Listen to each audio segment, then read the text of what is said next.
अस्सलाम वालेकुम दोस्तों, अक्सर कहा जाता है कि डबल रोटी हराम है। आज की हमारी जो वीडियो है वो इसी टॉपिक पे है, क्या डबल रोटी हराम है। इस वीडियो को एंड तक जरूर देखिएगा। नाज़रीन, रोजमर्रा जिंदगी में हम बहुत सारी चीजें आदत के तौर पर खाते हैं और सोचे समझे बगैर कि वो बनती कैसे हैं और उनमें क्या शामिल होती है। डबल रोटी भी ऐसी एक आम ग़िज़ा है जो नाश्ते, लंच और बच्चों के टिफिन तक का हिस्सा बन चुकी है और ज्यादातर लोग सिर्फ उसकी नरमी, खुशबू और देर तक ताज़ा रखने को ध्यान देखते हैं, लेकिन इसके पीछे मौजूद अज्जा पर कम ही लोग फोकस करते हैं। यही वजह है जब इस टॉपिक पर बात होती है तो सवालात भी जन्म लेते हैं और तशवीश भी। लेकिन हकीकत यह है कि कुछ बेकरी मसनूआत में आटे को ज्यादा नरम, लचकदार और देरपा बनाने के लिए केमिकल इस्तेमाल किया जाता है, जिसे आम तौर पर डो कंडीशनर कहा जाता है।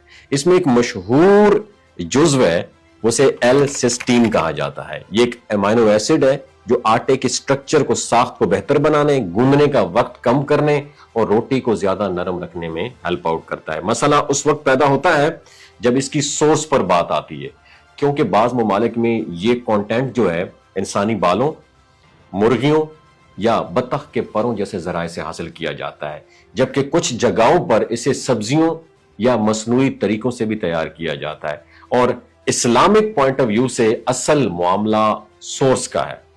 अगर कोई जुज्व हराम या नापाक जरिए से हासिल किया गया हो तो उसका इस्तेमाल भी मशकूक हो जाता है। इसलिए यह कहना दुरुस्त नहीं है कि हर डबल रोटी लाजमन हराम है, बल्कि हकीकत यह कि कुछ टाइप्स में ऐसा केमिकल इस्तेमाल होता है और कुछ में बिल्कुल भी नहीं होता।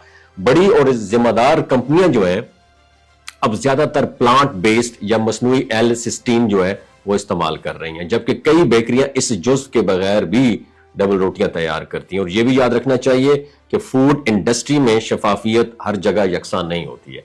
अक्सर पैकेट्स पर तमाम अज्जा वाज़े अंदाज में दर्ज ही नहीं होते, या आम जो सारिफ होता है उसको ई नंबर और साइंसी नंबर समझ भी नहीं आते, और इसी वजह से कंफ्यूजन फैलती है और आधी मालूमात पूरे सच की शक्ल इख्तियार कर लेती है।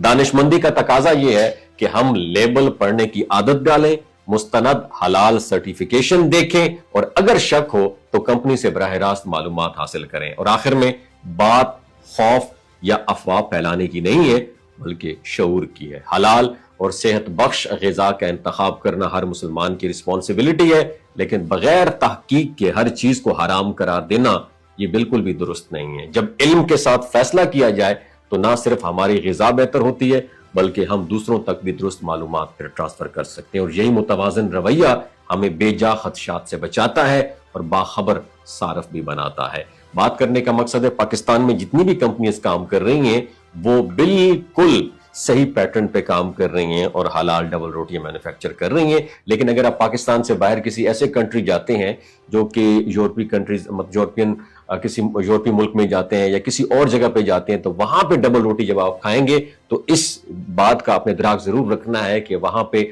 डबल रोटी बनाने का जो सोर्स होता है वो मुख्तलिफ हो सकता है। वमा अलैना इल्लल बलागुल मुबीन।